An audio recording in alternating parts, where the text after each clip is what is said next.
Para sa update sa hagupit ng habagat, mga kapanayam natin si Ginoong Eduardo Del Rosario, Executive Director ng National Disaster Risk Reduction and Management Council o NDRRMC.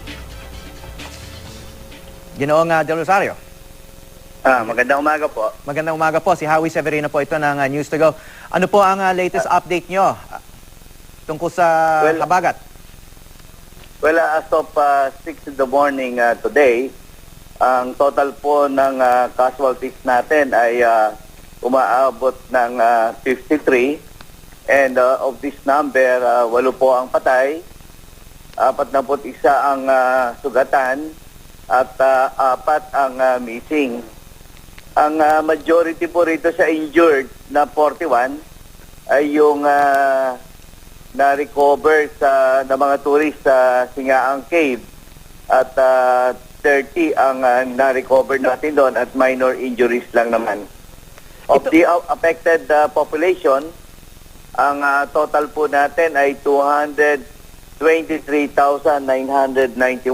families or 1,060,094 individuals. And about 1,028 barangays in 80 municipalities, 35 cities in the regions 1, 3, 4A, 4B, CAR, and NCR ang affected. And of this number po, ang andon sa mga evacuation centers ay 29,041 families or 132,969 individuals. Nabanggit niyo po yung mga missing, no? Yung isa doon, nasa loob pa rin ng kuweba, itong sinasabi niyong Sumaging Cave sa Sagada? Kasi alam ko, as of yesterday, hinahanap pa. Yes, hinahanap pa po yung isa at hindi pa rin nakikita hanggang sa ngayon. Yung 8 casualties, no, na fatalities, mga patay, saan po yung karamihan dyan? Ito po ang distribution nila. Isa sa Kapugaw, Apayao, ito po yung vehicular accident. 2 sa Tansa, Cavite. Isa sa Binangonan, Rizal.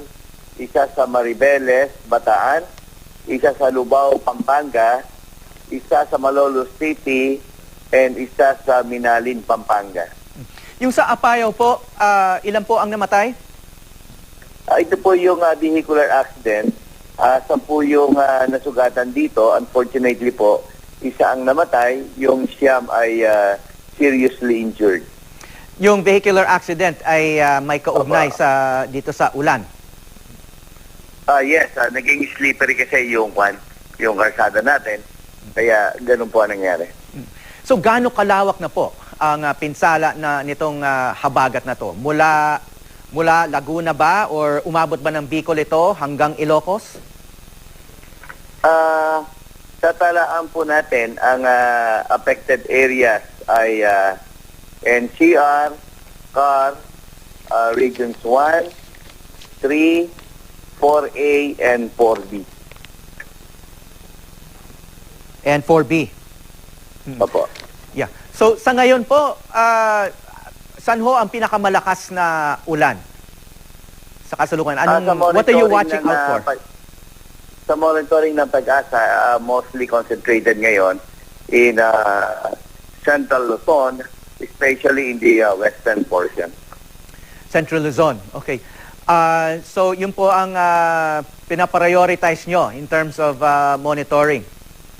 Opo, at lahat ng mga responders natin saka ng local government unit, national responders, disaster managers, they have been alerted since 2 days ago dahil sa projection at forecasting ng Pag-asa dito ang direksyon ng ating habagat.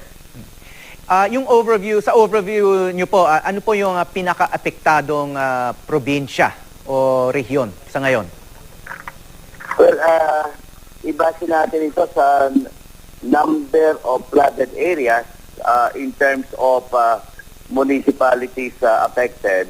Region 3, 38 ang municipalities in the provinces of Pampanga, Bulacan, Tarlac, Bataan, and Zambales. So ito pong Region 3, nagtatala po na 38 municipalities ang affected or flooded. Ang sumunod po dyan yung Region 4A, 25 municipalities and cities. But remember, itong Region 4A, ang flooded areas nila, kaya naitala natin itong 25 for the last 2 days sila ang naapektuhan. At today, mababa na ang flooding in Region 4A. Sir, may mga lugar ba na sa bansa na hindi na naaabot ng mga government rescue units dahil sa matinding baha o ulan? Naabot mo naman ang lahat ng area.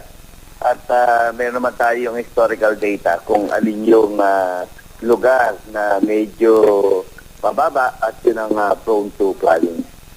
Nangangailangan pa ba kayo ng mga volunteer rescue units? Yung mga may mga extra na rubber boats, equipment, etc.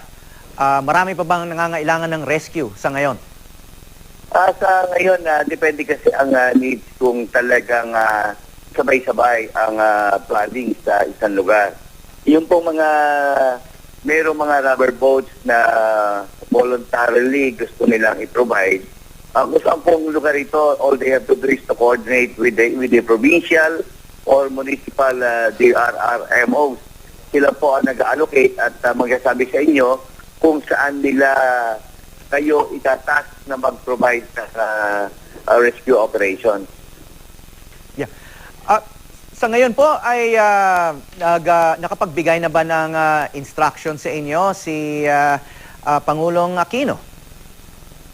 Well, definitely, matagal na nagbigay sa atin ng instruction ng mahal na Pangulo.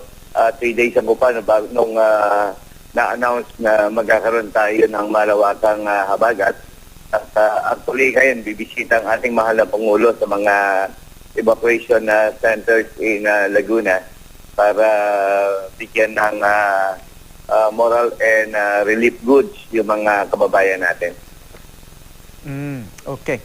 Maraming salamat po, Ginoong Eduardo Del Rosario, Executive Director ng NDRRMC.